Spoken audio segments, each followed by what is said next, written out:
The machine rejected my card 3 times while everyone in line watched. Derek stood behind me, arms crossed, shaking his head like I was a child who couldn't handle basic adult responsibilities. When I turned to him for help, he simply walked away, leaving me there with a cart full of groceries and tears burning my eyes. 5 years later, he walked into my bank begging for a loan. The look on his face when the teller called me President Thompson was worth every sleepless night I'd endured to get there.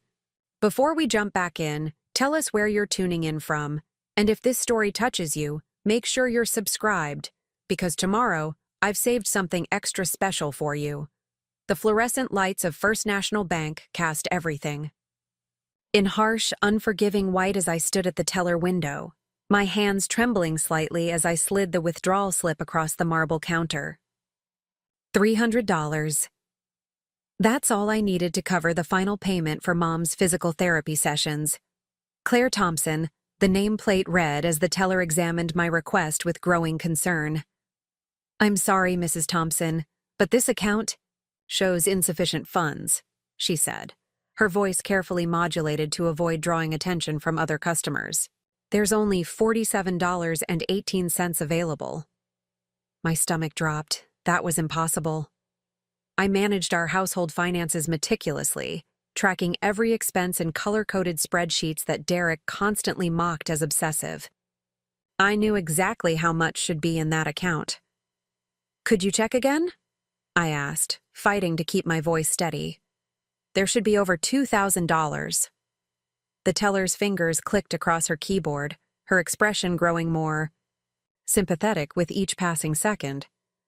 "I show a large withdrawal made yesterday evening. $1,500 taken from the ATM on Morrison Street." Morrison Street, 3 blocks from Vanessa's apartment. My chest tightened as the pieces clicked into place. Derek had been working late again, or so he claimed. Those mysterious overtime hours that never seemed to appear on his pay stubs. "Ma'am, is everything all right?" The teller's voice seemed to come from underwater. "Would you like me to print your recent transaction history?" I nodded numbly, accepting the paper with hands that no longer felt like my own. There it was in black and white. Withdrawal after withdrawal, all from locations I never visited, all on days when Derek claimed to be putting in extra hours at ICE, the construction site. The pattern stretched back months. The elderly man behind me cleared his throat impatiently, and I stepped aside, clutching the evidence of my husband's betrayal. Outside the bank, I sat in my aging Honda Civic, staring at the transaction list until the numbers blurred together. 15 years of marriage.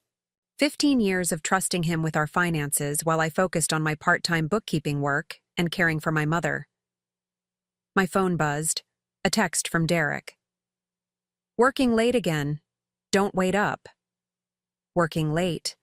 I almost laughed at the audacity of it. I started the car and drove aimlessly through Portland's tree-lined streets, past the coffee shops where we used to spend lazy Sunday mornings, past the park where he'd proposed on one knee beside the duck pond. Everything looked the same, but I felt like I was seeing it all for the first time, through eyes that finally understood how naive I'd been. When I pulled into our driveway 2 hours later, Derek's truck was already there. The living room glowed, with the blue light of the television, and I could hear him laughing at some comedy special. The sound grated against my raw nerves. "Hey, babe," he called without looking away from the screen as I walked in. "How'd it go with your mom's appointment?" I sat down beside him, the transaction history folded in my pocket like a loaded weapon. "Actually, there was a problem at the bank. They said we don't have enough money to cover the payment." Derek's jaw tightened almost imperceptibly. "That's impossible. I just deposited my paycheck on Friday." The teller showed me our balance. $47, Derek. Where did the money go? He finally turned to look at me, his brown eyes filled with what I now recognized as practiced innocence. "I don't know, Claire. Maybe there's some kind of bank error. You know how these things get mixed up sometimes." The lie rolled off his tongue so smoothly that I almost believed him. Almost. This was the man who'd held me when I cried after my father's funeral, who'd painted our bedroom lavender because he knew it was my favorite color, who'd promised to love me in sickness and in health. The same man who was now looking me straight in the eye and lying about stealing our savings. "Maybe you're right," I said quietly. "I'll call them in the morning." Relief flickered across his features. "Good idea. I'm sure they'll figure it out." That night, I lay awake listening to Derek's steady breathing, planning my next move. I knew I couldn't confront him directly. Not yet. I needed more information, more proof. Most importantly, I needed to understand how deep this betrayal went. The next morning, I waited until Derek left for work before driving back to First National. I requested a complete transaction history for the past year, watching as months of deception printed out in neat chronological order. The pattern was clear and devastating. Every few weeks, substantial withdrawals from locations across the city, restaurants I'd never been to, hotels I couldn't afford, shopping centers where Derek claimed to hate going. Armed with addresses, I spent the day playing detective. The Italian restaurant on 23rd Street where Derek had supposedly never eaten confirmed that yes, he was a regular customer. Always with the same woman, a blonde who drove a red convertible. The hotel on the waterfront had seen them monthly for the past 8 months. The jewelry store clerk remembered them picking out matching bracelets just last week. By evening, I had a complete picture of my husband's double life. Derek Thompson, devoted husband and hardworking construction foreman, was actually Derek Thompson, serial cheater and financial manipulator. He'd been systematically draining our accounts to fund his relationship with someone else, leaving me to struggle with basic expenses while he played the generous boyfriend. I drove to Vanessa's apartment complex that night, parking across the street with a clear view of her building. I didn't have to wait long. Derek's truck pulled up at 7:30, and I watched him climb the stairs to the second floor carrying a bottle of wine and what looked like takeout from the expensive sushi place downtown. Through her window, I could see them embracing, laughing, playing house with my money. The woman was younger than me, maybe 28 to my 35, with the kind of effortless beauty that Derek had always claimed didn't matter to him. She worked at the marketing firm where Derek's company had done some renovation work 2 years ago. I remembered him mentioning her name a few times, always casually, always in passing. Vanessa this, Vanessa that. I'd been so trusting, so secure, in our marriage that it never occurred to me to be suspicious. I sat there for 3 hours, watching them move around her apartment like they'd been together for years. When Derek finally emerged at 11, kissing her goodbye at the door, I felt something inside me break and rebuild simultaneously. The Claire who had driven here was gone. In her place sat someone harder, smarter, and infinitely more determined. The confrontation I'd been dreading came sooner than expected. The next afternoon, I was organizing my mother's medications when Derek walked into the kitchen with an expression I'd never seen before. Guilt mixed with defiance, like a child caught, stealing who was angry at being discovered. "We need to talk," he said, setting his keys on the counter with deliberate care. "About what?" I kept my voice neutral, curious to see how much he was willing to admit. "About us. About our marriage." He ran his hands through his dark hair, a gesture I'd once found endearing. "Claire, I haven't been happy for a long time."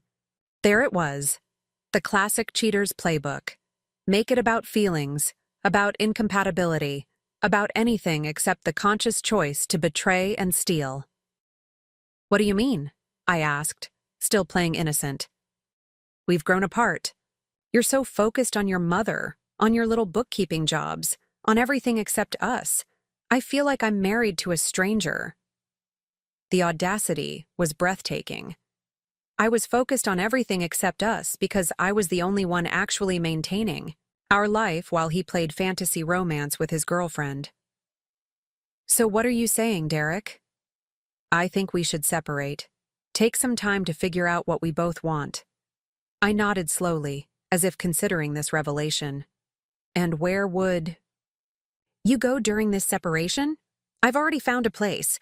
Nothing fancy, just somewhere to clear my head. Vanessa's apartment, no doubt. I wondered if she knew she was about to become a rebound housing solution. What about money? Our accounts, the house payments, my mother's medical expenses. Derek's discomfort was palpable. We'll figure that out. Maybe you could ask your mother to help with her own bills for a while.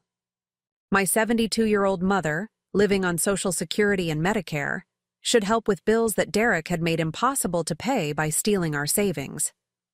The suggestion was so cruel, so callous, that I finally understood exactly who I'd married. When were you thinking of moving out? I asked. This weekend. I think it's better if we do this quickly, like removing a bandage. More like abandoning a sinking ship he'd deliberately sabotaged. That night, after Derek went to bed, I began my own preparations. If he wanted to end our marriage, I wouldn't fight him. But I also wouldn't let him destroy me financially in the process. I spent hours researching divorce laws, asset protection, and my rights as a spouse. I printed everything, storing the documents in a box I hid in my mother's garage. I also began documenting everything. Every conversation, every transaction, every lie. I photographed our belongings, recorded the current state of our home, and compiled evidence of Derek's systematic theft of our joint funds. If this was going to get ugly, I wanted to be prepared. Friday afternoon, Derek came home with boxes and a rental truck. He'd brought his friend Marcus to help, a decent guy who looked uncomfortable with the whole situation. "You sure about this, man?" Marcus asked as they loaded Derek's dresser. Claire's good people. "It's complicated," Derek replied, not meeting his friend's eyes. I watched from the kitchen window as they packed up 15 years of shared life. Furniture we'd picked out together, appliances I'd researched and saved for, tools Derek had bought. With money from our joint account. He was taking whatever he wanted and leaving me with the bills. Preparing and narrating this story took us a lot of time, so if you are enjoying it, subscribe to our channel. It means a lot to us. Now back to the story.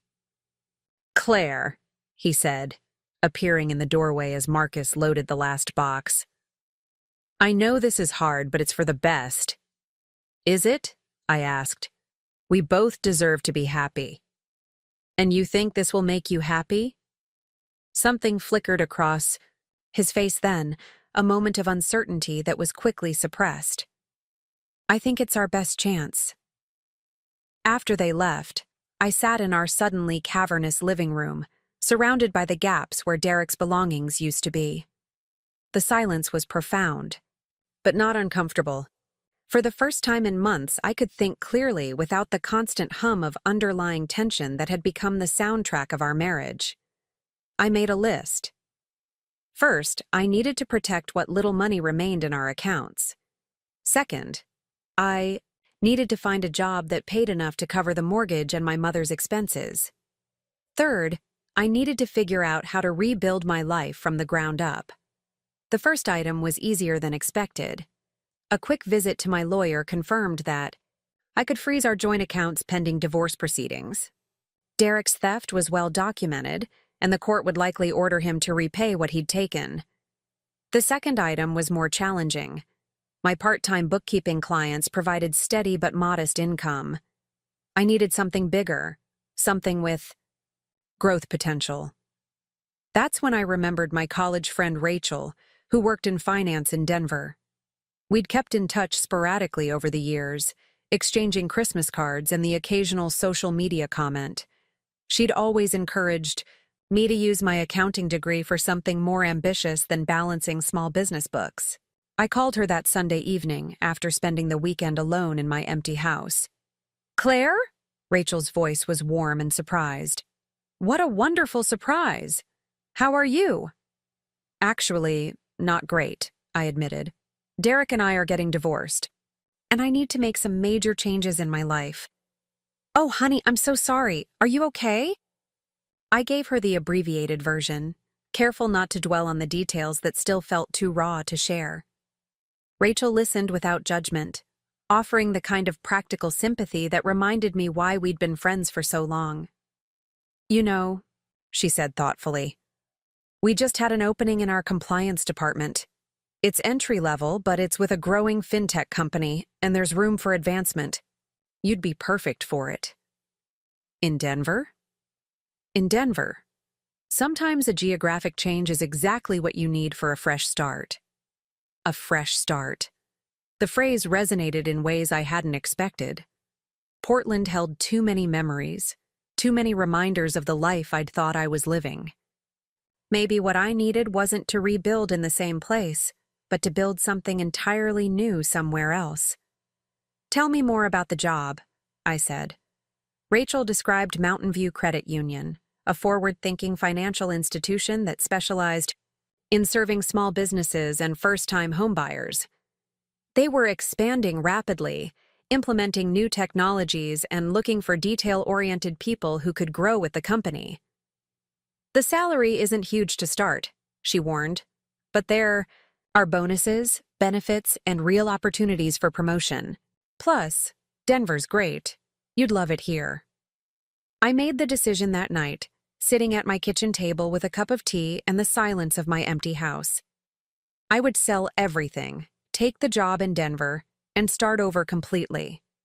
Not running from my problems, but running toward something better. The next month passed in a blur of preparation. I filed for divorce, citing irreconcilable differences and Derek's financial misconduct. My lawyer was optimistic about recovering the stolen funds, though she warned it might take time. I put the house on the market, sold most of our furniture, and arranged for my mother to move in with my sister in nearby Beaverton. Derek appeared sporadically during this process, usually to collect more of his belongings or to argue about asset division. He seemed genuinely shocked that I was planning to leave Portland. "You can't just move to Colorado," he said during one particularly heated conversation. "This is your home." "This was our home," I corrected. "Now it's just a house I can't afford, full of memories I don't want." "What about your mother? Your clients? You're throwing away everything you've built here." The irony was staggering. Derek, who had thrown away our marriage for his affair, who had stolen our savings to fund his deception, was lecturing me about making impulsive decisions. "I'm not throwing anything away," I said calmly. "I'm choosing to start fresh somewhere. That doesn't remind me of how naive I used to be." Something in my tone must have warned him off, because he didn't argue further. I think he was beginning to realize that the compliant, trusting wife he'd married was gone, replaced by someone he didn't recognize and couldn't manipulate. The house sold quickly in Portland's hot real estate market. After paying off the mortgage and Derek's court-ordered debt repayment, I had enough money to make a genuine fresh start. Not wealthy, but not destitute either. Enough to rent a small apartment in Denver and survive until my new job's paychecks started coming in. My last night in Portland, I drove through the city one final time. Past the bank where I'd discovered Derek's betrayal, past the park where he'd proposed, past all the places where I'd been happy before I knew better.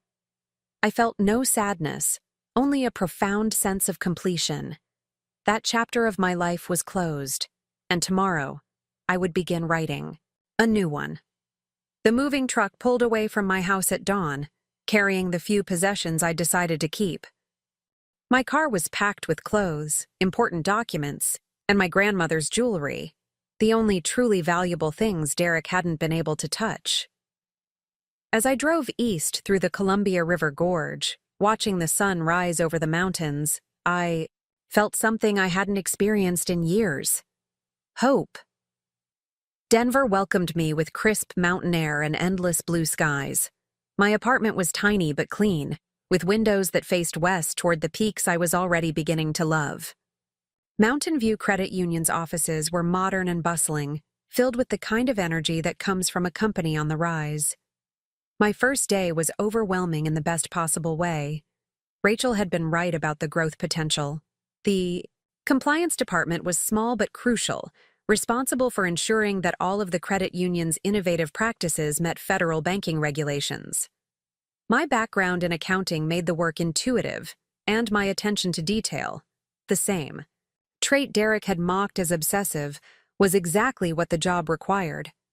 "You're going to fit right in," said Helen Carter, my supervisor, as she showed me to my desk.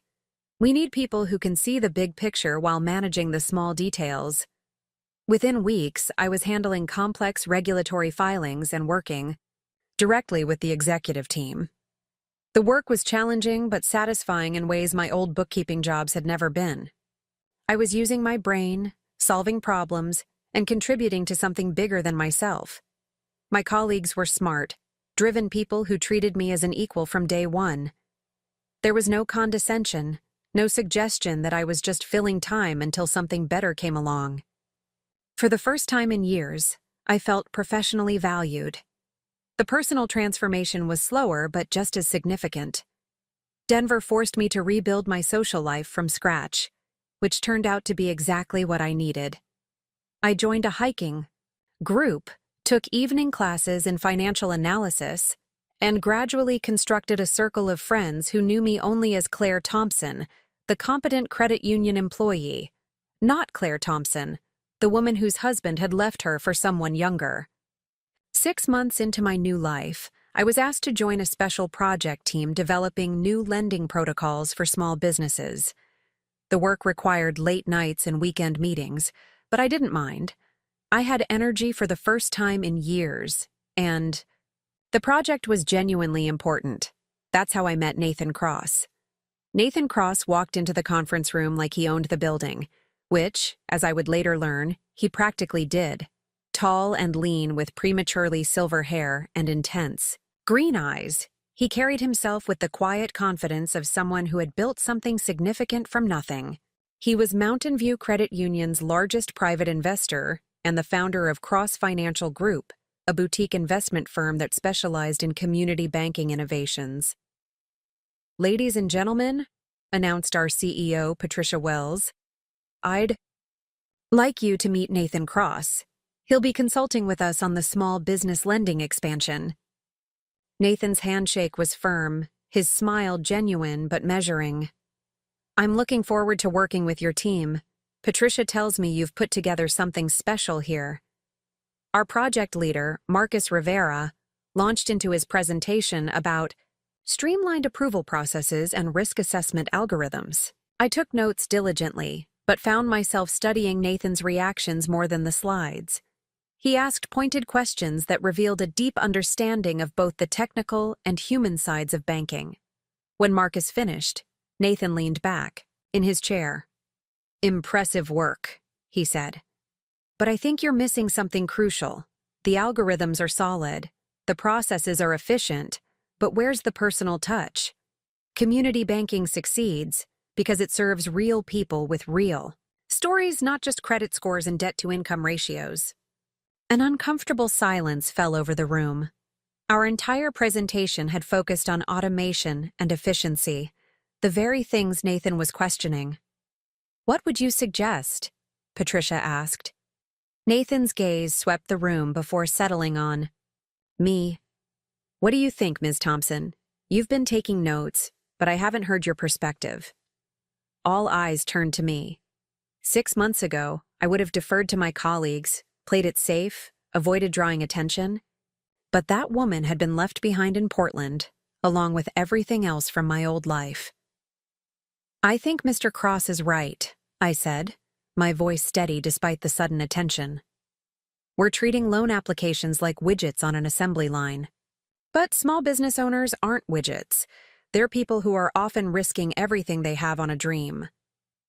Nathan nodded encouragingly. "Go on?" "A hair salon owner who wants to expand isn't just looking for capital. She's looking for someone who understands that her business is also her community gathering place, her artistic expression, and her family's future. Our algorithms can tell us if she can make the payments, but they can't tell us if she has the heart to make her business succeed." "Exactly," Nathan said, leaning forward. "So how do we quantify heart?" The question hung in the air, challenging and complex. I thought about my own journey, about the difference between surviving and thriving, between going through the motions and truly investing in your future. We don't quantify it, I said finally. We recognize it. We create space in our process for loan officers to tell the whole story, not just the numbers. We look for evidence of commitment, community ties, adaptability. We ask better questions. Nathan smiled, the first completely unguarded expression I'd seen from him. That's the most sensible thing anyone said in this room all morning. After the meeting, Nathan approached me at the coffee station. You have experience with small business owners? I used to do bookkeeping for several local businesses in Portland, I said, then immediately wondered why I'd mentioned my previous city. I usually kept my past vague. Portland's loss is Denver's gain, then. I'd like to hear more of your thoughts on the lending project. Are you free for lunch tomorrow? I hesitated. In my previous life, Derek would have made some comment about my lunch meetings, some subtle suggestion that I was overstepping or getting above myself. The automatic refusal was on my lips before I caught myself. Yes, I said. I'd like that. Nathan chose a small bistro near the office, the kind of place where the servers knew the regulars by name, and the menu changed with the seasons. We talked shop initially, diving deep into the challenges of community banking in an increasingly digital world. But gradually, the conversation became more personal. You have an interesting perspective on financial security, Nathan observed as we shared a dessert. Most analysts think about it in terms of numbers and projections. You talk about it like it's something that can be lost and rebuilt. I chose my words carefully. I think security is more fragile than people realize, and more achievable than they imagine. Experience talking? Sometimes the best education comes from the hardest lessons. Nathan nodded thoughtfully. I started Cross Financial after my first company went bankrupt. Learned more about business in those 6 months of failure than I had in the previous 6 years of success. There was something refreshing about his honesty, his willingness to admit vulnerability. Derek had always presented himself as infallible, incapable of real mistakes or genuine self-reflection. Over the following weeks, Nathan became a regular presence at Mountain View Credit Union. The small business lending project evolved under his guidance, incorporating the human elements we'd initially overlooked. My role expanded as well. Patricia asked me to serve as the primary liaison with Nathan's team, which meant longer hours, but also access to strategic conversations I never would have been included in before. You're wasted in compliance, Nathan told me one evening as we reviewed loan application prototypes. Have you ever considered moving into investment analysis?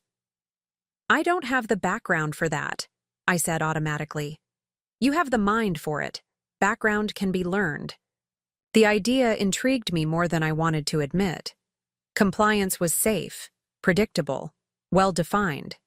Investment analysis was dynamic, challenging, potentially lucrative. It was also the kind of career that required confidence and ambition, qualities I was still rediscovering. Cross Financial is always looking for talent, Nathan continued. Especially people who understand both the analytical and human sides of finance. Are you offering me a job? I'm offering you an opportunity to consider what you want your career to look like in 5 years. That night, I sat in my small apartment looking out at the Denver skyline, thinking about futures and possibilities. A year ago, I'd been balancing checkbooks for corner stores and beauty salons, married to a man who saw my work as a hobby rather than a profession. Now I was discussing investment strategies with one of the most successful financial consultants in the region. The transformation wasn't just professional. I'd lost 20 pounds without trying, the stress weight that had accumulated during the final years of my marriage melting away as my confidence returned. My hair was longer, my clothes more polished, my posture straighter. I looked like someone who belonged in boardrooms and strategy sessions. More importantly, I felt like That person. The decision to leave Mountain View Credit Union wasn't easy. Patricia had been a wonderful mentor, and I'd built genuine friendships with my colleagues. But Nathan's offer was too compelling to ignore. Senior investment analyst at Cross Financial Group, with a salary that doubled my current income and opportunities for advancement that didn't exist in the credit union's smaller structure. "I'm proud of you," Patricia said when I gave my notice. "And I'm not surprised. You have a gift for seeing the big picture while managing the details. That's rare in this industry." My last day at Mountain View was bittersweet. Helen threw a small party in the conference room, complete with cake and speeches about my contributions to the lending project. Several colleagues asked me to stay in touch, invitations that felt genuine rather than perfunctory. "You're going to do great things at Cross Financial," Marcus said as he walked me to my car. "Nathan doesn't hire people unless he sees real potential." Cross Financial Group occupied 2 floors of a glass tower in downtown Denver, with views of the mountains that took my breath away every morning. My office was small but had a window, a luxury I'd never experienced before. The work was exactly as challenging as Nathan had promised, involving complex financial modeling, risk assessment, and client relations. My first major project involved analyzing potential investments for a tech startup incubator. The company wanted to expand into fintech, funding early-stage companies that were developing new banking and payment technologies. My job was to evaluate which startups showed the most promise and recommend funding levels. "Trust your instincts," Nathan advised during our first project meeting. "The numbers will tell you if a company is financially sound, but only your judgment can tell you if they're going to succeed." I spent weeks interviewing startup founders, reviewing business plans, and analyzing market trends. The work required me to think strategically about entire industries, not just individual companies. It was intellectually demanding in ways that energized rather than exhausted me. One company particularly caught my attention. CloudVault Financial was developing a platform that would allow small banks to offer sophisticated digital services without the massive infrastructure investments typically required. The founder, Sarah Kim, was a former bank executive who understood both the technological and regulatory challenges involved. "Most fintech companies are trying to disrupt traditional banking," Sarah explained during our meeting. "We want to empower it. Give community banks the tools they need to compete with the big players while maintaining their local relationships." Her vision aligned perfectly with everything I'd learned during the Mountain View Credit Union project. After extensive analysis, I recommended CloudVault as Cross Financial's largest investment in the incubator fund. "You're betting big on this one," Nathan observed when I presented my recommendation. "Sometimes you have to take calculated risks to achieve meaningful returns," I replied, using language I'd learned from watching him work. "Sounds like you're learning to think like an investor." The CloudVault investment proved prescient. Within 6 months, 3 major community banks had signed licensing agreements, and the company's valuation had tripled. Nathan made sure I received credit for identifying the opportunity, which led to a promotion and a significant bonus. "You have a natural talent for this work," he told me during my performance review. "I'd like to give you more responsibility. How do you feel about client development?" Client development meant traveling, making presentations, and building relationships with high-net-worth individuals and institutional investors. It was a significant step up from analysis work, requiring skills I wasn't sure I possessed. "I think I'd like to try," I said, surprising myself with the certainty in my voice.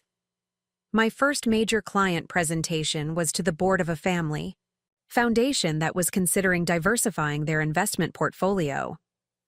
I spent days preparing, rehearsing answers to every possible question, creating visual aids that would make complex financial concepts accessible to non-experts.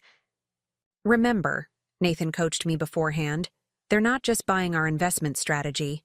They're buying our expertise, our judgment, and our commitment to their success." The presentation went smoothly until one board member asked a question I hadn't anticipated. Ms. Thompson, this is impressive work, but you're quite young. How do we know you'll still be here in 5 years to manage our investments? The question stung, but I understood the concern. In an industry where relationships often lasted decades, I was asking them to trust someone with relatively little experience. You're right that I'm newer to this industry than some of my colleagues, I said carefully. But that also means I'm building my reputation on every client relationship, every successful investment, every promise kept. I can't afford to be careless with your trust because my entire career depends on earning and maintaining it. The board approved our proposal unanimously. Well done, Nathan said afterward. You turned a weakness into a strength. That takes confidence and quick thinking. As my client base grew, so did my income and professional reputation. I moved from my small apartment to a 2-bedroom condo with mountain views, bought my first new car, and began building an investment portfolio of my own.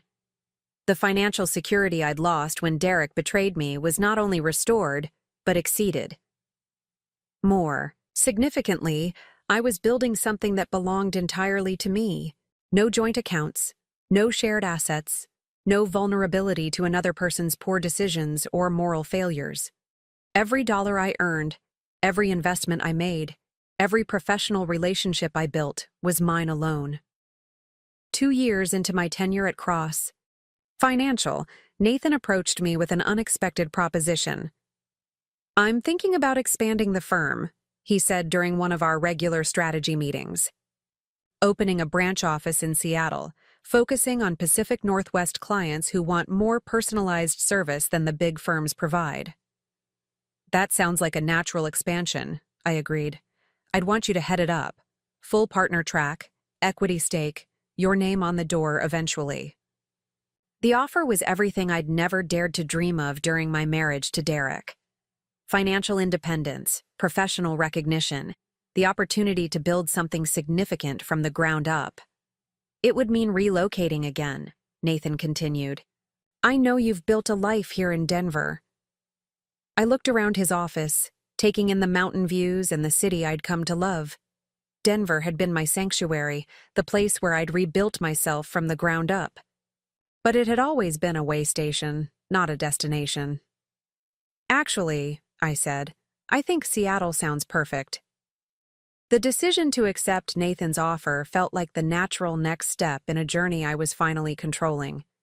Seattle represented not just professional advancement, but proof that I could succeed anywhere, build meaningful relationships in any city, thrive in whatever circumstances I chose to create. Planning the Seattle expansion consumed months of work. I traveled to the Pacific Northwest regularly, scouting office space, meeting potential clients, and building relationships with local financial institutions. The work was demanding, but exhilarating, combining all the skills I'd developed over the past 3 years. Nathan proved to be an excellent business partner, trusting my judgment while providing guidance when I needed it. Our working relationship had evolved into genuine friendship, built on mutual respect and shared professional goals. You've come a long way from compliance work, he observed one evening as we celebrated signing the lease for our Seattle office space. Sometimes I can barely remember who I was before all this, I admitted. The best part is that you did it yourself. I may have provided opportunities, but you earned every success, every promotion, every client's trust. His words meant more than he probably realized. For too many years, I'd defined my worth through other people's opinions and needs. Derek's approval, my mother's comfort, my client's satisfaction. Building something based on my own skills and judgment felt revolutionary. The Seattle office opened 6 months later, occupying a full floor of a downtown building with views of Elliott Bay. Cross Financial Northwest, as we named it, specialized in serving entrepreneurs, tech executives, and family businesses throughout the region.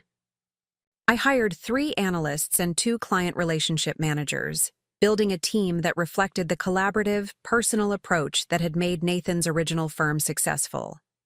Our first major client was exactly the kind of relationship I'd hope to build.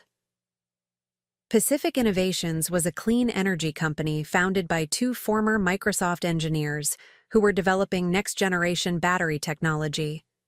They needed sophisticated financial management as they scaled their operations and attracted institutional investors. "We've worked with the big firms," explained co-founder Jennifer Walsh during our initial meeting. "But they treat us like just another account. We want partners who understand our industry and our goals." "That's exactly what we're here to provide," I assured her. "Your success is our success."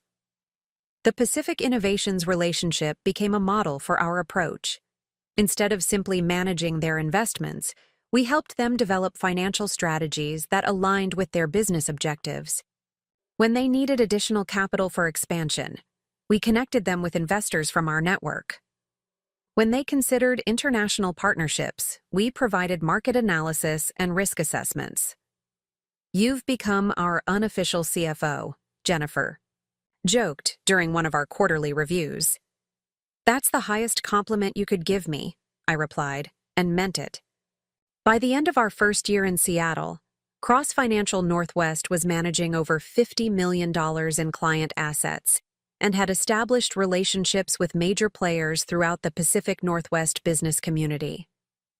Industry publications began featuring my work, and I was invited to speak at conferences about community-focused financial services. The professional success was deeply satisfying, but the personal growth was even more significant. I'd built a new life entirely on my own terms, surrounded by colleagues who valued my judgment and clients who trusted my expertise. The woman, who had once been abandoned at a bank, humiliated and financially vulnerable, had become someone who helped others achieve their financial goals and dreams. That's when Derek walked back into my story. I was reviewing quarterly investment reports when my assistant knocked on my office door. "Ms. Thompson, there's a Derek Sullivan here to see you. He says it's about a business loan consultation." The name hit me like a physical blow. Derek Sullivan. He'd taken his middle name as his surname, probably to distance himself from the reputation damage his company had suffered in Portland. I set down my pen carefully, my hands steady despite the sudden rush of adrenaline. "Did he mention which company he represents?" I asked, my voice level. "Sullivan Construction Services. He said it was regarding expansion financing. So he'd rebranded the family business along with himself." Derek had always been skilled at reinvention when it served his purposes. I wondered what desperate circumstances had driven him to Seattle, to my office, to asking for help from someone he'd never expected to see again. "Send him in," I said. I had 30 seconds to prepare myself. 30 seconds to transition from the successful financial executive I'd become back to the woman whose husband had once left her stranded and humiliated. But as I straightened my shoulders and smoothed my tailored jacket, I realized something profound had shifted. I wasn't that vulnerable woman anymore. I was the one holding the power now. Derek walked through my office door looking older than his 42 years. His dark hair showed streaks of premature gray, and his face carried lines that spoke of stress and sleepless nights. He'd lost weight, but not in a healthy way. His expensive suit couldn't quite hide the fact that he looked worn down, desperate. He stopped short when he saw me, his confident stride faltering. For a moment, pure shock replaced his carefully constructed businessman's mask. "Claire!" His voice cracked slightly on my name. "Mr. Sullivan," I replied coolly, not rising from my desk. "Please have a seat. I understand you're interested in discussing financing options for your construction company." Derek remained standing, staring at me as if I were an apparition. "I don't understand. What are you doing here? How are you?" "I'm the managing partner of Cross Financial Northwest," I said simply. "We specialize in business development loans and investment services for Pacific Northwest companies.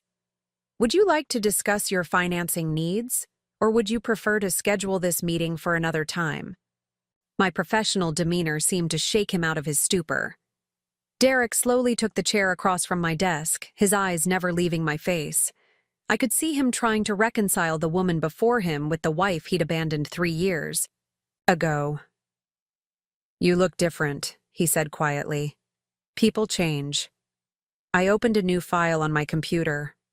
"Now tell me about Sullivan Construction Services. What kind of expansion are you considering?" Derek fumbled with his briefcase, pulling out a folder of documents with hands that shook slightly. "We're looking to expand into the Seattle market, residential and commercial construction. We have contracts lined up, but we need capital to purchase equipment and hire additional crews." I accepted his business plan and financial statements, scanning them with the practiced eye I'd developed over the past 3 years. The numbers told a story of consistent struggle, narrow profit, margins, and mounting debt. This wasn't a thriving company looking to grow. This was a failing business desperately seeking a lifeline. "Your debt-to-equity ratio is concerning," I observed, keeping my tone neutral. "And I see several outstanding judgments from suppliers and subcontractors."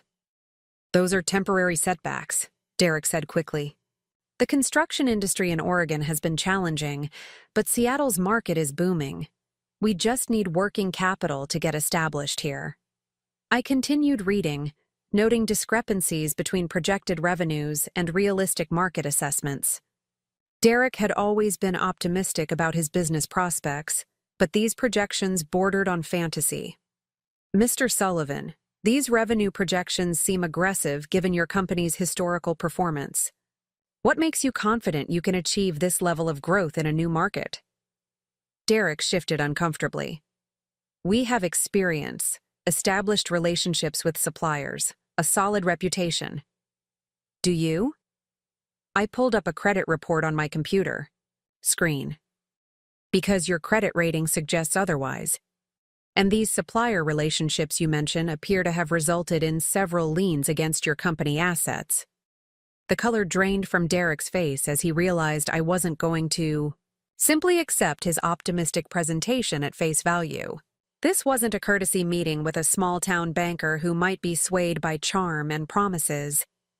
This was a professional evaluation by someone who understood exactly how to dissect a business plan.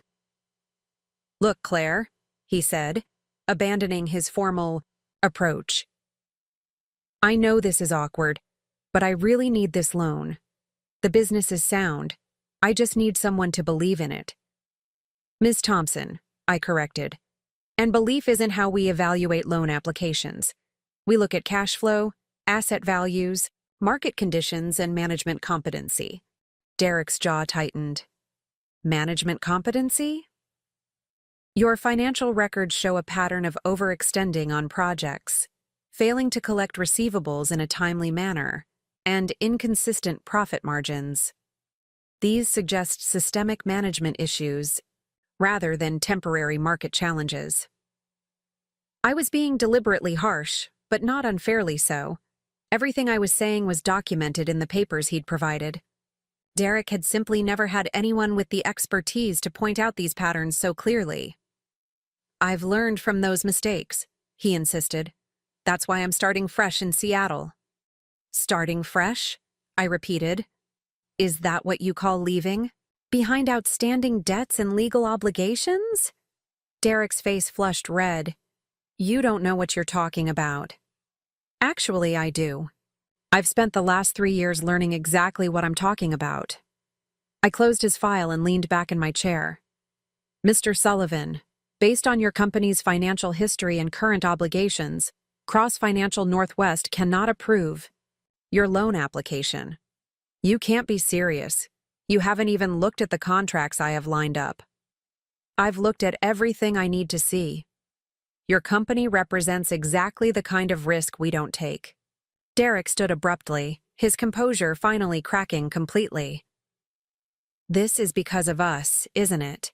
You're punishing me for what happened between us." "What happened between us?" I asked quietly. "Remind me." "Don't play games, Claire. You know what I'm talking about." I know that you systematically stole money from our joint accounts to fund an affair. I know that you left me at a bank, unable to pay for my mother's medical expenses because you'd cleaned out our savings. I know that you abandoned our marriage for another woman and left me to deal with the financial wreckage alone. Derek's anger faltered as I laid out the facts in the same calm tone I used for client presentations. That's not how it happened. That's exactly how it happened. But you're wrong about my motivation for denying your loan. I'm not punishing you for being a terrible husband. I'm protecting my client's investments by refusing to fund a business with a documented history of poor management and financial instability. So that's it? You won't even consider it? Mr. Sullivan, if you'd like a second opinion, I can refer you to other financial institutions in the area. However, I suspect you'll receive similar responses once they review your credit history and financial statements. Derek stared at me for a long moment, and I could see him struggling to process this new version of me. The wife he'd left behind had been financially dependent, professionally insecure, and emotionally vulnerable. The woman sitting across from him now controlled millions of dollars in investment capital and spoke his language better than he did. "How did this happen?" he asked, his voice hollow. "How did you become this?" "I became what I always had the potential to be," I replied. "I just needed to be in an environment where that potential was recognized and valued." "And you couldn't have done that in Portland? In our marriage?" The question hung between us, loaded with implications Derek probably hadn't intended. I considered how to answer, weighing honesty against professionalism. "Our marriage was built on the assumption that I was fundamentally less capable than you," I said finally. "Less intelligent, less ambitious, less worthy of respect and consideration. That assumption made it impossible for either of us to see who I really was." Derek sank back into his chair. "I never thought you were less intelligent." "You thought." "My work was a hobby. You made financial decisions without consulting me. You dismissed my concerns as nagging and my insights as irrelevant. Whether you consciously thought I was less intelligent or not, you certainly treated me that way. I was trying to protect you, to handle the difficult things so you didn't have to worry about them. You were trying to control me. And when control wasn't enough, you replaced me." Derek rubbed his face with both hands. "Vanessa and I broke up 6 months ago." I felt nothing at this revelation. No satisfaction, no vindication, no curiosity about what had gone wrong. Vanessa Price was a chapter in someone else's story now. "I'm sorry to hear that," I said, and meant it in the abstract way you might feel sorry for any stranger's personal difficulties. "Are you married now?" Derek asked suddenly. "My personal life isn't relevant to this business discussion." I saw the ring. I glanced at my left hand, where a simple platinum band caught the afternoon light streaming through my office windows. Nathan and I had married 6 months ago in a small ceremony overlooking Puget Sound, witnessed by our closest friends and colleagues. It had been everything my first wedding wasn't: intimate, honest, and based on genuine partnership rather than romantic fantasy. "Yes, I'm married," I said. "To someone in finance?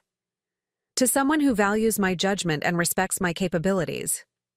Derek winced as if I'd slapped him. "Claire, I know I made mistakes, terrible mistakes, but we had 15 years together. That has to count for something." "It does count for something. It taught me exactly what I don't want in a relationship." "So, you'll help other businesses, other families, but not me?"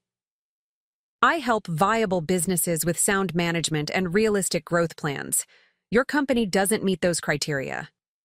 Derek gathered his papers slowly, defeat evident in every movement. "You've really changed."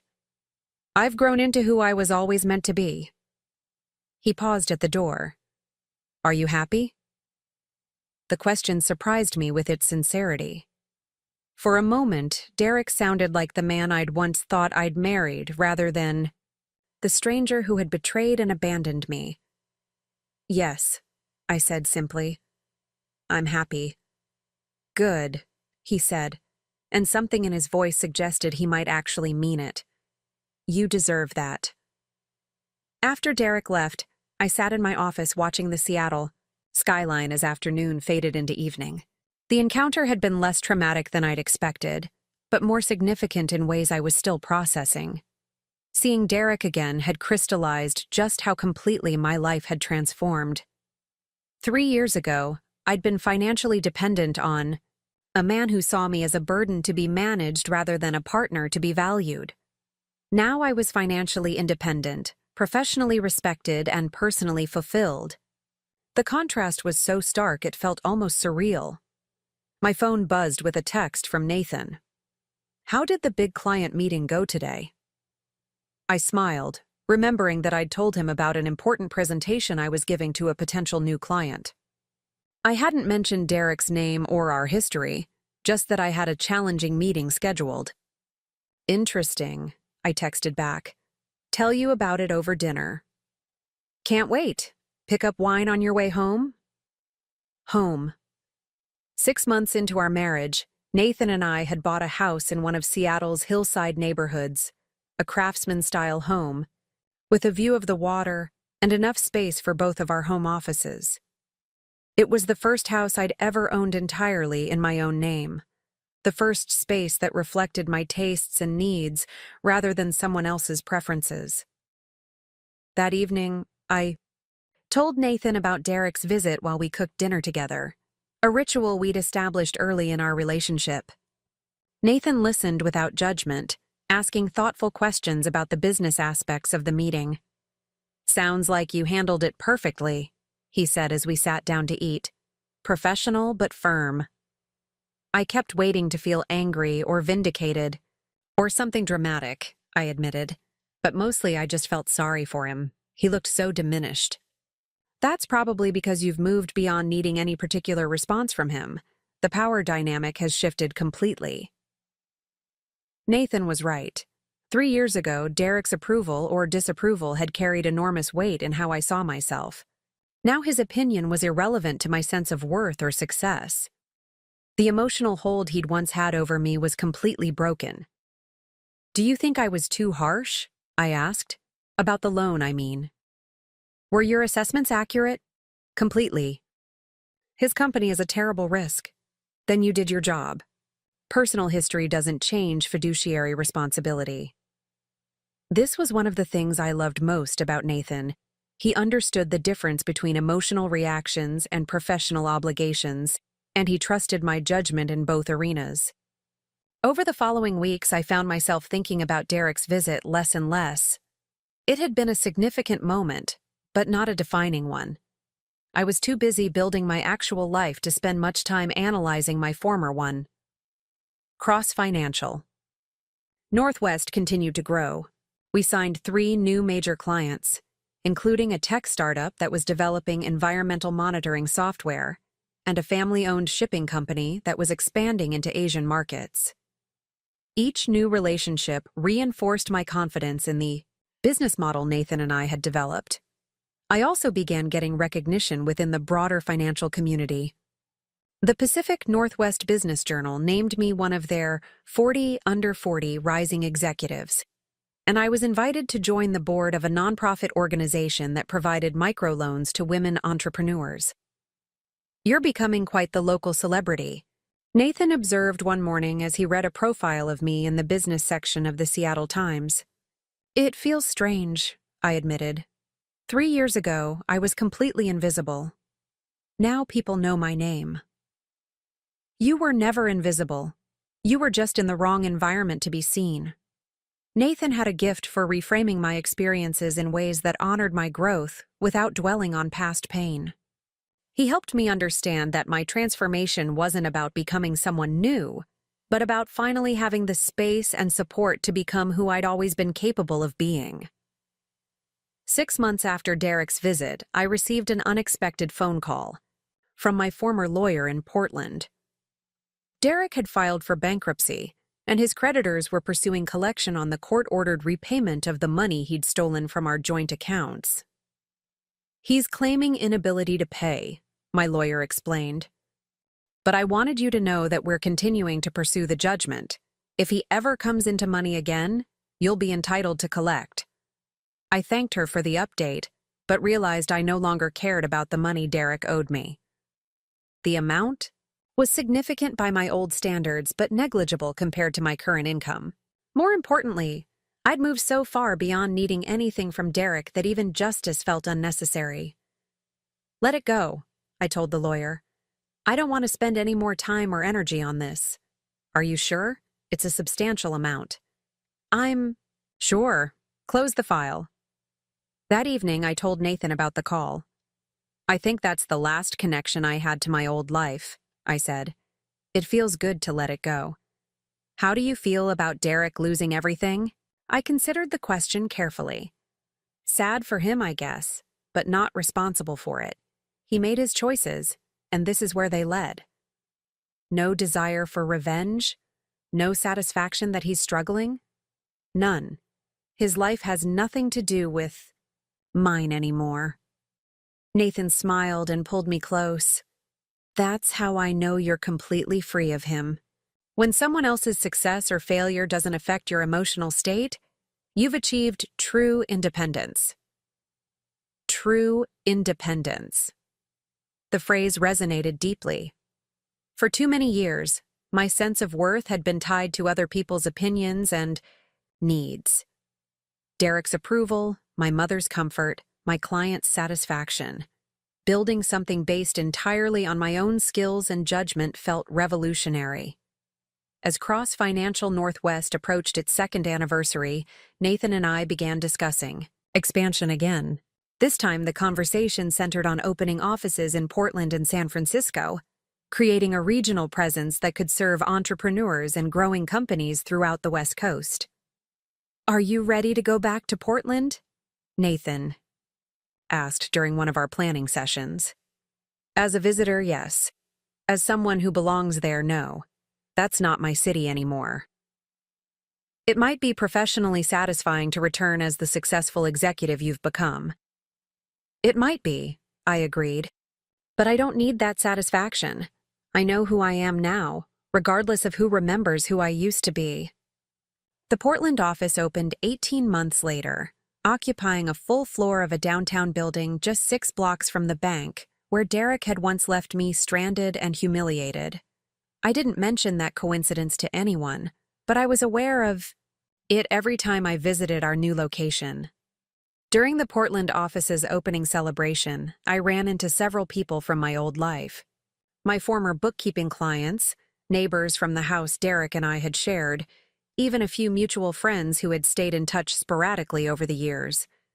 Their reactions ranged from surprise to admiration to barely concealed envy.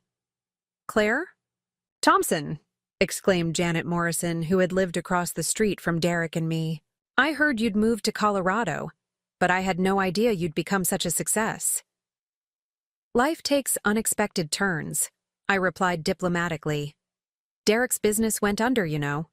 He's working for someone else now, doing project management. I heard he'd had some difficulties." "Everyone always said you were the smart one in that marriage.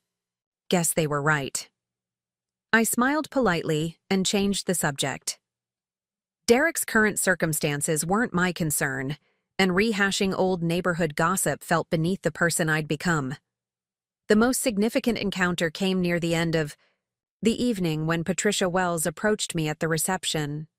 My former boss at Mountain View Credit Union looked exactly the same, warm and professionally polished.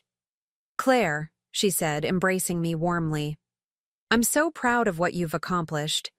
When I heard Cross Financial was opening a Portland office, I hoped you'd be involved." "Patricia, it's wonderful to see you. How are things at Mountain View?" "Growing steadily, thanks in part to the foundation you helped lay with the small business lending project. We still use the protocols you developed with Nathan." We talked for 20 minutes about industry trends, mutual colleagues, and the evolution of community banking. It was a conversation between equals, two successful executives who had helped shape their organization's directions. "You know," Patricia said as our conversation wound down, "I always knew you had executive potential. I'm glad you found the right opportunity to develop it. Thank you for believing in me when I couldn't quite believe in myself. That's what mentors are for. And now you're mentoring others, I assume?" "Every chance I get." Driving back to Seattle that night, I reflected on how different the Portland visit had felt from what I'd expected. I'd thought returning to my former city might trigger nostalgia, or regret, or some complicated emotional response. Instead, it had felt like visiting a place where I'd once lived rather than returning home. Portland was part of my history, but Seattle was my present and future. Nathan was waiting up when I got home, reading in bed with jazz playing softly in the background. He looked up as I entered our bedroom, his smile warm and welcoming. "How did it go?" "Better than I expected. Less emotional than I'd feared." "Any regrets about the move to Seattle?" I kicked off my heels and began changing into comfortable clothes. "None whatsoever. Portland feels like someone else's life now." "Good," Nathan said, setting aside his book. "Because I have some news that's going to make Seattle feel even more like home?" I looked at him curiously. "What kind of news?" Cross Financial Northwest just landed the biggest client in our firm's history. Pacific Maritime Industries wants us to handle their complete investment portfolio, $200 million in assets. I sat down hard on the edge of the E. $200 million? Congratulations, partner. You just became one of the most successful financial executives in the Pacific Northwest. As I processed this news, I realized that Derek's visit had been more than a personal milestone. It had been the symbolic end of one chapter and the beginning of another. The woman who had once been left stranded at a bank was now managing investment portfolios worth more than most people could imagine. But the real victory wasn't the money or the prestige or the professional recognition. The real victory was knowing that I'd built this success myself, on my own terms, and that no one could ever take it away from me again. The Pacific Maritime Industries account transformed Cross Financial Northwest from a successful regional firm into a major player in West Coast finance. Managing their $200 million portfolio required expanding our team, implementing new technologies, and establishing relationships with institutional partners across multiple markets. It was exactly the kind of challenge I'd dreamed of when I first walked into Nathan's conference room 4 years earlier. "We need to hire at least 6 new analysts," I told Nathan during our Monday morning strategy meeting. "And we'll need someone with international experience for their Asian shipping routes." "Any candidates in mind?" "Actually, yes. Remember Sarah Kim from Cloud Vault Financial? She's been looking for new opportunities since they went public. Her background in both technology and international finance makes her perfect for this role." Nathan nodded approvingly. "Reach out to her. We also need to consider office space. The maritime account alone will require dedicated conference rooms and specialized equipment." These were the kinds of problems I loved solving.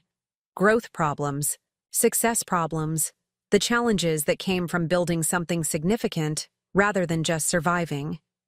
Every decision we made rippled outward, affecting not just our company, but our employees, our clients, and the broader business community we served. The hiring process took 3 months, during which I interviewed dozens of candidates and carefully assembled a team that reflected both the technical expertise and collaborative culture Nathan and I valued. Sarah Kim accepted our offer enthusiastically, bringing with her 2 junior analysts from her previous firm who specialized in emerging markets. "This feels like joining a family rather than just a company," Sarah observed during her first week. "Everyone here seems genuinely invested in each other's success." "That's intentional," I explained. "We've learned that sustainable growth requires sustainable relationships, both internal and external." The expanded team allowed us to take on additional clients without compromising the personalized service that had become our trademark. a boutique hotel chain seeking expansion capital, a renewable energy startup developing wind farm technology, a family-owned aerospace manufacturer transitioning to civilian applications. Each relationship brought unique challenges and opportunities. But it was the call from Marcus Rivera that truly surprised me. My former colleague from Mountain View Credit Union was now running his own financial consulting firm and had been approached by a group of investors interested in acquiring distressed construction companies throughout the Pacific Northwest. They want to buy them cheap, restructure the operations, and either resell or integrate them into a larger construction conglomerate, Marcus explained during our lunch meeting. It's a sound strategy if they can identify companies with good underlying assets but poor management. And you thought of me because? Because you have the analytical skills to evaluate these companies properly and the industry connections to understand their real value. Plus, your firm has the capital to participate in the investment if you find opportunities that meet your criteria. The irony wasn't lost on me. Less than 2 years after Derek had begged me for a loan to save his failing construction company, I was being asked to help identify and acquire similar distressed businesses. The cycle of success and failure in the construction industry was predictable, driven by market fluctuations, poor financial management, and overextension during boom periods. Send me the preliminary list, I told Marcus. I'll have my team do initial assessments.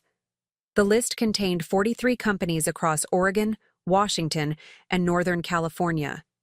Most were small to medium-sized operations that had overextended during the recent construction boom and were now struggling with debt, supply chain issues, and contract disputes. A few names were familiar from my Portland days, companies Derek had mentioned as competitors or potential partners. One name made me pause: Reynolds Construction, Derek's father's original company, apparently still operating under a different management structure. According to the preliminary report, the company had been sold 18 months earlier to a management group that included Derek's younger brother Michael, whom I remembered as more business-savvy than Derek, but lacking in construction experience. Interesting portfolio, Sarah commented as she reviewed my assessments. Several of these companies have solid asset bases but chronic cash flow problems. Classic turnaround candidates. What's your recommendation? Orstock, focus on the companies with established client relationships and good reputations, but temporary financial difficulties. Avoid anything that shows signs of systematic management failures or legal complications. Sarah's analysis aligned with my own instincts. We identified 12 companies worthy of deeper investigation, including 3 that could potentially be acquired at significant discounts to their asset values. The due diligence process would take months, but the potential returns were substantial, enough to justify the investment in time and resources. Nathan supported the expansion into distressed asset acquisition, seeing it as a natural evolution of our expertise in business valuation and restructuring. We're not just providing capital, he observed. We're providing management expertise and strategic guidance. That's exactly the kind of value-added investment that generates sustainable returns. The acquisition process proved more complex than I'd anticipated. Each target company had unique challenges requiring customized solutions. Union negotiations, environmental compliance issues, equipment valuations, customer relationship assessments. Every aspect of their operations needed to be thoroughly understood before we could develop realistic turnaround strategies. The first acquisition was Pacific Northwest Roofing, a Seattle-based company that specialized in commercial projects, but had been nearly bankrupted by a single large contract that went bad. The owner, a 60-year-old craftsman named Robert Chen, had built an excellent reputation over 30 years, but lacked the financial sophistication to navigate complex contract disputes. I know roofing, Robert told me during our negotiation meetings, but I don't know lawyers and accountants and all the paperwork that comes with these big jobs. I just want to do good work for fair pay. That's exactly what we want to help you achieve, I assured him. Our goal isn't to change what you do well. It's to handle the business side so you can focus on the roofing. The Pacific Northwest Roofing acquisition became our template for future deals.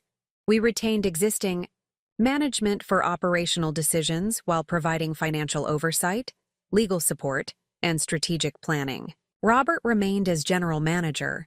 His son David took over project management, and we hired a business manager to handle contracts and customer relations. Within 6 months, Pacific Northwest Roofing was profitable again and bidding on projects they never could have handled before. The transformation required minimal capital investment but significant management expertise, exactly the kind of value creation that justified our involvement. "You've given me my company back," Robert said, during one of our quarterly reviews. "Better than it ever was, but still mine." The success of the Pacific Northwest Roofing turnaround generated interest from other potential sellers and established Cross Financial Northwest's reputation in the distressed asset market. We began receiving unsolicited approaches from business owners facing financial difficulties, brokers representing troubled companies, and even bankruptcy attorneys looking for alternatives to liquidation. One such approach came from an unexpected source. Michael Reynolds called my office on a Thursday afternoon, identifying himself as the new owner of Reynolds Construction and requesting a meeting to discuss strategic partnerships and potential investment opportunities. I recognized the name immediately but wasn't certain if Michael knew about my connection to Derek. The Reynolds family had been prominent in Portland's construction community for decades, and it was possible Michael was simply reaching out to financial firms that specialized in his industry. "Schedule the meeting," I told my assistant. "But do some background research on both Michael Reynolds and the current status of Reynolds Construction." The research revealed a complicated story. Derek's father had built Reynolds Construction into one of Portland's most respected residential contractors, with a reputation for quality work and fair dealing. When Derek took over the company, those standards had gradually deteriorated due to his poor management and financial decisions. By the time Derek filed for bankruptcy, the company's reputation was severely damaged and its client base had largely moved to competitors. Michael Reynolds had purchased the company name, some equipment, and existing contracts for a fraction of their original value. He'd spent the past 18 months rebuilding relationships with suppliers, hiring experienced project managers, and slowly re-establishing the quality standards his grandfather had originally implemented. The effort was showing results, but the company still struggled with cash flow and limited access to credit due to its recent bankruptcy history. "It's actually a compelling turnaround story," Sarah observed as we reviewed Michael's business plan. "He's addressing the fundamental management issues that caused the original failure, but he needs capital to pursue larger projects. What's your assessment of his leadership capabilities?" "Based on the financial improvements over the past 18 months, significantly better than his predecessor. The company's margins are improving, customer satisfaction scores are up, and he's built a solid management team." Michael Reynolds proved to be everything his older brother wasn't: thoughtful, detail-oriented, willing to admit what he didn't know and seek expert advice. During our initial meeting, he presented a comprehensive business plan that addressed every concern I might have raised about construction industry investments. "I know the Reynolds name carries some baggage in this market," Michael acknowledged directly. "My brother made some poor decisions that damaged our family's reputation, but I believe the underlying business model is sound, and I'm committed to rebuilding what my grandfather created." "What makes you think you can succeed where your brother failed?" "Because I understand that construction is both a craft and a business." Derek focused on the craft side and ignored the business fundamentals. "I've spent the past 5 years studying finance, project management, and operations optimization specifically to avoid repeating his mistakes." Michael's honesty about Derek's failures was refreshing, but I wondered how much he knew about my personal connection to the situation. Before making any investment decision, I needed to address the potential conflict of interest directly. "Mr. Reynolds, I should disclose that I have a personal history with your brother. Derek was my ex-husband." Michael's eyes widened slightly, but he didn't seem entirely surprised. I thought you might be. Derek mentioned that his ex-wife had become successful in finance, but he never told me your name or which firm you worked for. Does that knowledge change your interest in working with Cross Financial? Actually, it increases it. If Derek hurt you financially and you still built this level of success, that tells me you have exactly the kind of resilience and determination I want in a business partner. Michael's response impressed me with its directness and emotional intelligence. Unlike Derek, he seemed capable of separating personal relationships from business decisions and acknowledging uncomfortable truths without defensiveness. Tell me about your plans for the company's future, I said. Michael outlined an ambitious but realistic growth strategy focused on sustainable expansion, quality control, and strategic partnerships. He wanted to rebuild Reynolds Construction's reputation gradually, taking on projects that showcase their capabilities while maintaining the profit margins necessary for long-term stability. I'm not interested in being the biggest contractor. In Portland, he explained, I want to be the most reliable one, the company my grandfather would be proud of.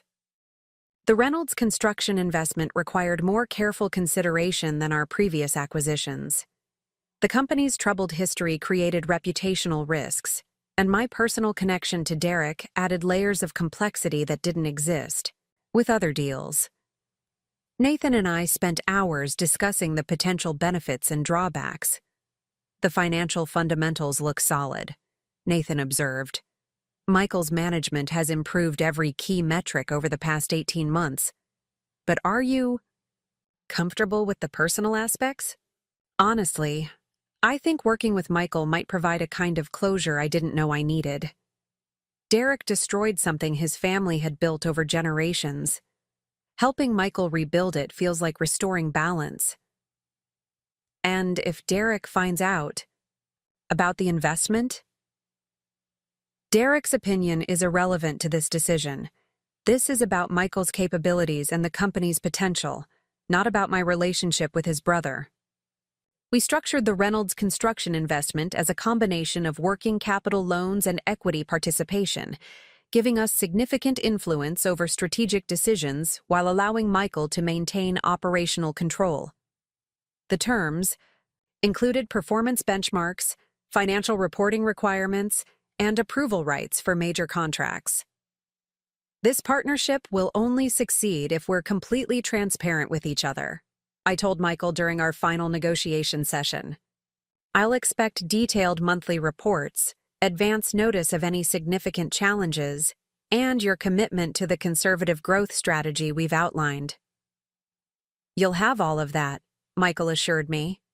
I've seen what happens when family businesses prioritize ego over fundamentals. I won't make that mistake. The Reynolds Construction investment announcement generated significant attention in Portland's business community. Industry publications noted the irony of Derek's ex-wife funding his family's company reconstruction, though most coverage focused on the financial aspects rather than personal drama.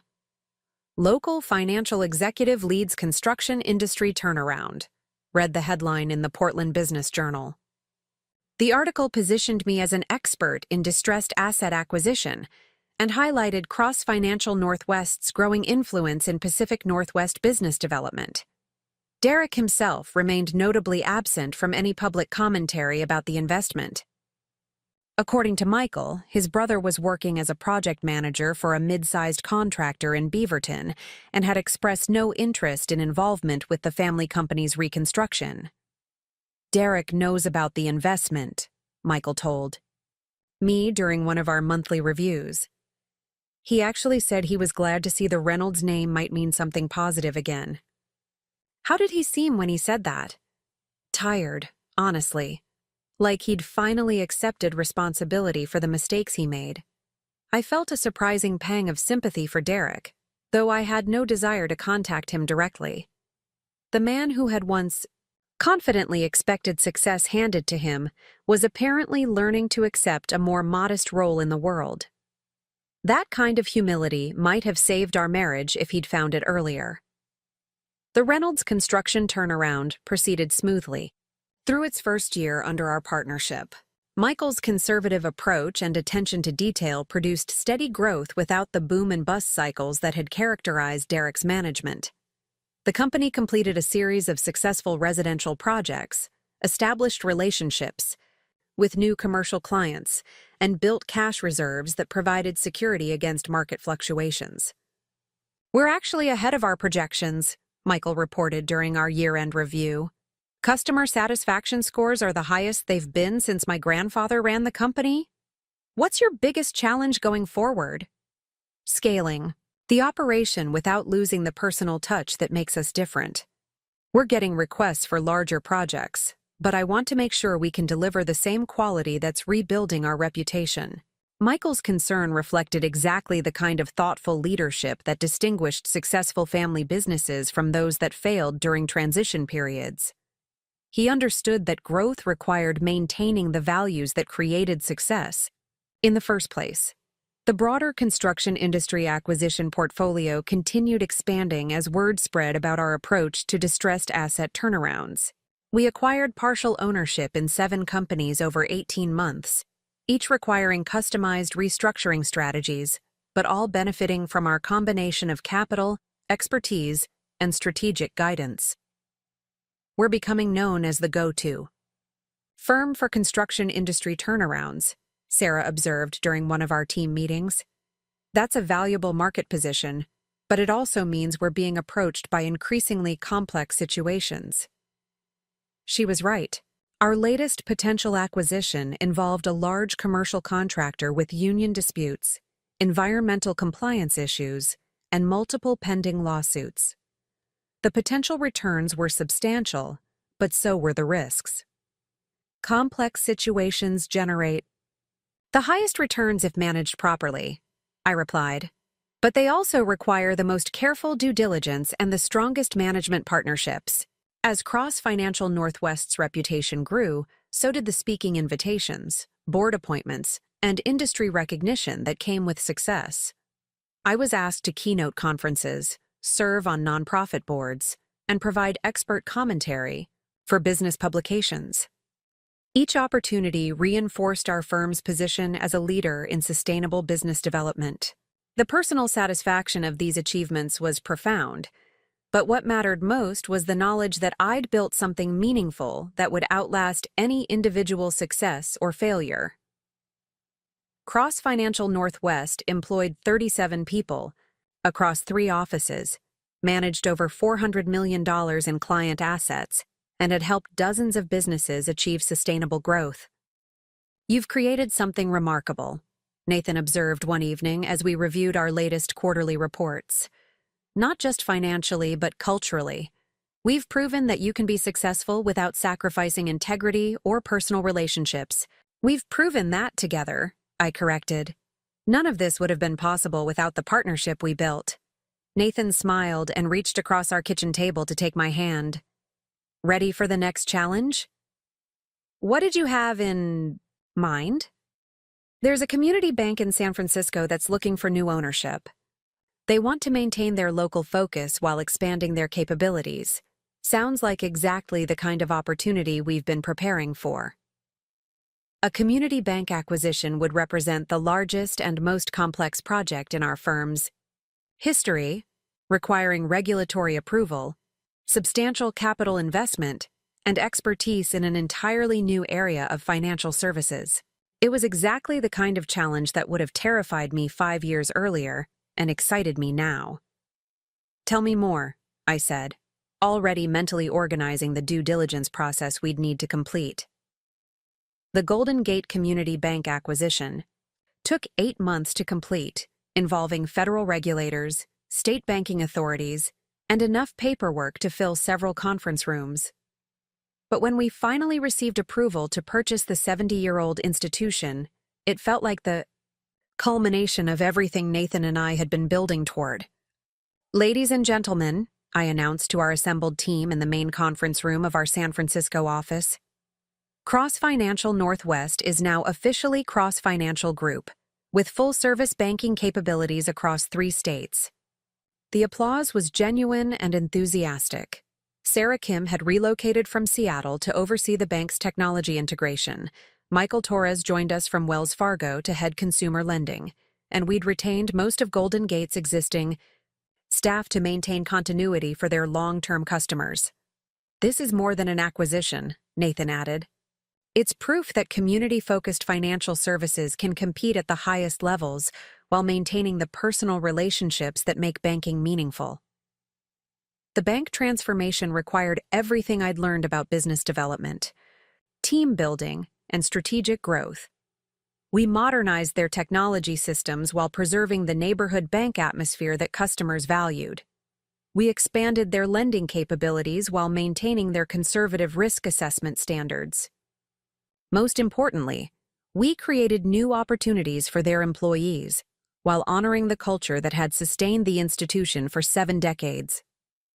You've managed to upgrade everything without losing what made us special, observed Helen Martinez, the bank's longest-serving employee, during our 6-month review. A lot of new owners come in and try to change everything immediately. Change for its own sake destroys value, I replied. We only changed what was necessary to help you serve your customers better. The bank's performance exceeded our projections from the first quarter. Deposits increased by 12% as word spread about our enhanced services. Loan volume grew steadily without compromising credit quality, and customer satisfaction scores reached new highs. We'd successfully demonstrated that traditional community banking could thrive with modern management and adequate capital. The success attracted attention from regulatory agencies, industry publications, and potential partners throughout the financial services sector. I was invited to speak at the American Bankers Association annual conference about sustainable community bank ownership models, and several business schools requested case studies on our acquisition and integration strategy. You've become something of a celebrity in banking circles, Nathan observed one morning as he read a profile of me in American Banker magazine. The article calls you a visionary leader who's redefining community finance for the 21st century. It's gratifying, I admitted, but the real measure of success is whether we're actually helping people achieve their financial goals. That measurement came in the form of hundreds of individual stories. The young family who got their first mortgage through our streamlined approval process. The immigrant entrepreneur who received a small business loan after being turned down by larger institutions. The retirement age couple who finally found investment advice that prioritized security over aggressive returns. Each success reinforced my understanding that finance, at its core, was about enabling people to build the lives they wanted. Numbers and algorithms mattered, but they were tools for achieving human outcomes, not ends in themselves. The 3-year anniversary of Derek's desperate visit to my Seattle office arrived without fanfare, marked only by my assistant's routine scheduling email that included the date. I realized I hadn't thought about Derek in months, a sure sign that whatever emotional hold that relationship had once maintained was completely severed. My life had become too full of meaningful work and genuine relationships to spare mental energy for past grievances. Nathan and I had settled into the comfortable rhythm of a partnership built on mutual respect and shared goals. Cross Financial Group employed 68 people and managed over $700 million in assets. I served on 3 nonprofit boards, spoke regularly at industry conferences, and mentored young professionals who reminded me of my former self. Any regrets about the path you chose? Nathan asked one evening as we walked along the San Francisco waterfront near our second home. None whatsoever, I replied without hesitation. Every difficulty led to something better. Every closed door opened a window to opportunities I never could have imagined. Even the painful parts? Especially the painful parts. They taught me what I was capable of surviving and thriving through. The conversation was prompted by news we'd received that afternoon. Derek had been hired as a project manager for a construction company in Sacramento. apparently making a genuine effort to rebuild his career through competent work rather than grand gestures. According to Michael, his brother seemed more grounded and realistic than he'd been in years. He asked about you, Michael had mentioned during our quarterly Reynolds construction review. Not in any inappropriate way. He just wondered if you were happy. What did you tell him? That you seemed to be living exactly the life you wanted to live. That assessment felt accurate. My happiness wasn't dependent on external validation or dramatic achievements, but on the quiet satisfaction of building something meaningful with people I respected and cared about. The woman who had once measured her worth through her husband's approval now found fulfillment in her own accomplishments and the positive impact she could have on others. The phone call that would bring Derek back into my story one final time came on a Tuesday morning in late October. My assistant buzzed through with unusual hesitation. Ms. Thompson, I have a Derek Sullivan on the line. He says it's regarding a business matter and that you'll understand what it's about. Derek Sullivan, still using his middle name as his surname, apparently. I hadn't heard his voice in over 3 years, not since that awkward meeting in my Seattle office when he'd begged for a loan I couldn't possibly approve. Put him through, I said, curious about what desperate circumstances might have driven him to contact me again. Claire. Derek's voice was subdued, lacking the entitled confidence that had once characterized his every interaction. Thank you for taking my call. I know this is awkward. What can I do for you, Derek? I'm calling about Reynolds Construction, about the investment you made with Michael. I tensed slightly. Is there a problem? No, nothing like that. Actually, the opposite. The company is doing so well that Michael wants to expand into commercial projects, and he asked me to help with some of the initial bids. This was unexpected. Michael had never mentioned involving Derek in Reynolds Construction's future plans, though it made sense from a practical standpoint. Derek's construction experience, for all his management failures, was extensive and valuable for specific technical applications. Michael's decision to hire you is his business decision, I said carefully. Cross Financial's investment is based on Michael's leadership and the company's performance. I understand that, and I want you to know that I'm not looking for any special treatment or trying to complicate your business relationship with my brother. I'm just grateful for the opportunity to be part of rebuilding something I helped destroy. Derek's tone was markedly different from our previous conversation. Gone was the defensive anger and entitled expectation. In its place was something I'd never heard from him before: genuine humility. Why are you calling me about this? I asked. Because I wanted you to hear it from me rather than through Michael or in some industry publication. And because I owed you an apology I should have given years ago. Derek, you don't need to. Yes, I do. What I did to you, to our marriage, to our finances was inexcusable. I blamed you for things that were my responsibility.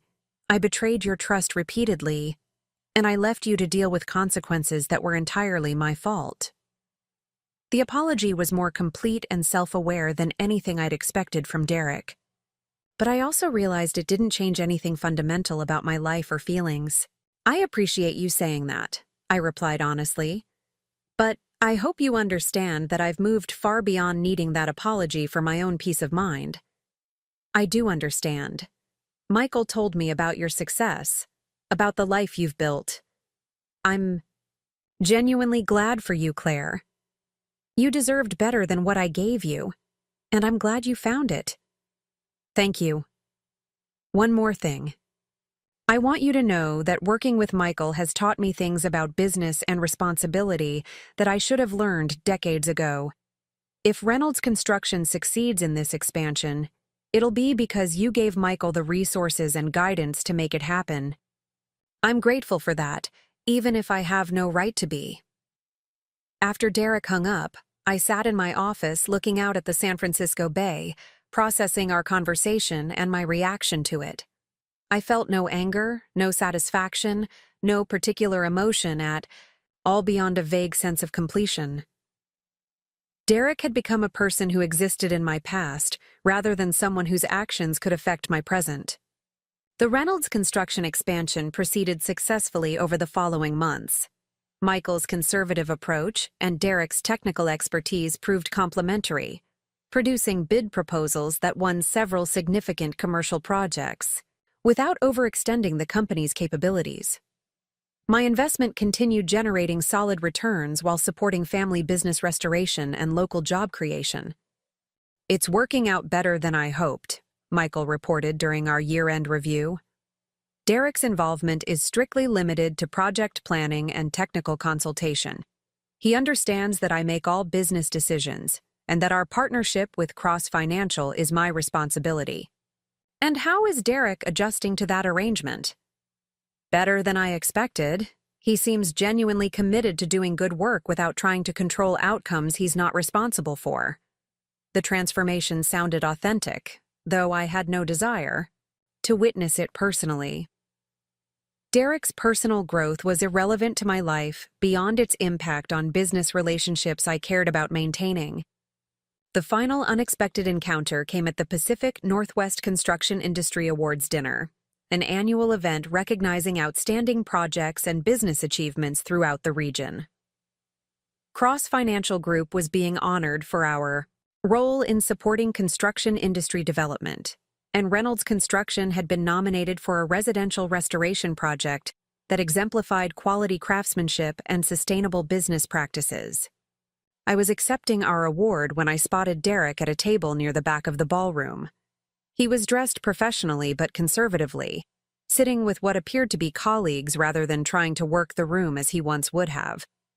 When our eyes met briefly, he nodded politely and looked away, making no attempt to approach or create any awkward interaction. "That's Derek, isn't it?" Nathan asked quietly, following my gaze. "Yes, and that's exactly how these encounters should go. Polite acknowledgement and nothing more." Nathan squeezed my hand supportively. "You've handled all of this with remarkable grace." "I've had excellent partners and teachers," I replied, thinking of all the people who had supported my transformation over the years.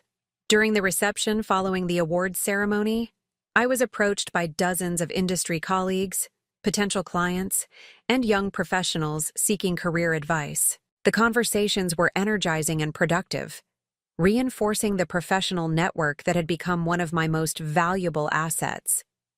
As the evening wound down, I made one final round of the reception area, saying goodbye to various contacts and exchanging business cards with potential future partners. That's when I found myself face to face with Derek one last time. "Claire," he said simply, "congratulations on the award. Well deserved." "Thank you. And congratulations to Reynolds Construction on the nomination." "Michael did that. I just helped with some of the technical aspects." We stood there for a moment, two people who had once shared a life now existing in completely separate worlds. I felt no animosity, no lingering attachment, no particular emotion beyond mild curiosity about how strange life's circumstances could be. "You look happy," Derek said finally. "I am. I'm glad. You always deserve to be." "Good luck with the construction work," I said, meaning it sincerely. "It sounds like you've found a good situation with Michael's company." "I have. Thank you for making it possible." We shook hands briefly, professionally, and parted ways for what I knew would be the final time. As Nathan and I walked to our car, I reflected on how differently that interaction had felt from our previous encounters. No drama, no emotional weight, no significance beyond two former acquaintances acknowledging each other's existence. "How do you feel?" Nathan asked as we drove through the Seattle streets toward our hotel. "Complete," I said after thinking about it. "Like a circle that's finally been closed." "Any part of you nostalgic for what you used to have with him?" "None whatsoever. What we had was based on my accepting limitations that weren't real and his need to feel superior to someone he claimed to love." that's not a foundation I would ever want to build on again. The conversation reminded me how profoundly my understanding of relationships had evolved.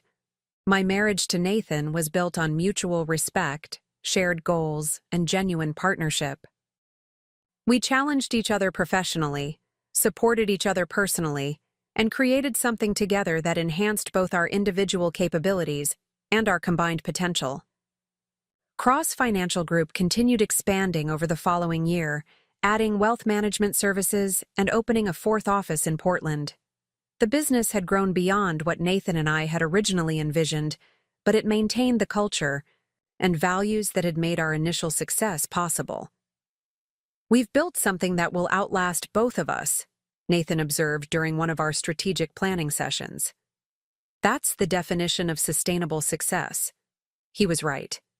Cross Financial Group employed over 80 people, served hundreds of clients across multiple industries, and had established itself as a leader in community-focused financial services. More importantly, we'd developed systems and cultures that could continue generating positive outcomes regardless of any individual's involvement. My personal evolution felt equally sustainable. The confidence and competence I'd developed weren't dependent on external circumstances or other people's opinions. I'd learned to trust my judgment, value my contributions, and build relationships based on mutual respect rather than emotional dependency. 5 years after Derek had left me stranded at a bank, humiliated and financially vulnerable, I owned that same bank as part of a financial services empire I'd helped create. But the real victory wasn't the professional success or financial security, satisfying as those achievements were. The real victory was knowing that I'd become exactly who I was always capable of being, and that no one could ever take that away from me again. Standing in my San Francisco office one morning, looking out at the bustling city below, I thought about the woman I'd been and the woman I'd become. The transformation hadn't happened overnight, and it hadn't been easy, but every challenge had taught me something valuable about my own resilience and potential. My phone buzzed with a text from Sarah Kim. "New client wants to meet about a $50 million portfolio. When are you available?" I smiled, checking my calendar for available appointments. Just another day in a life I'd built from scratch, brick by careful brick, decision by determined decision. The future stretched ahead, full of possibilities I was confident I could handle, whatever they might bring.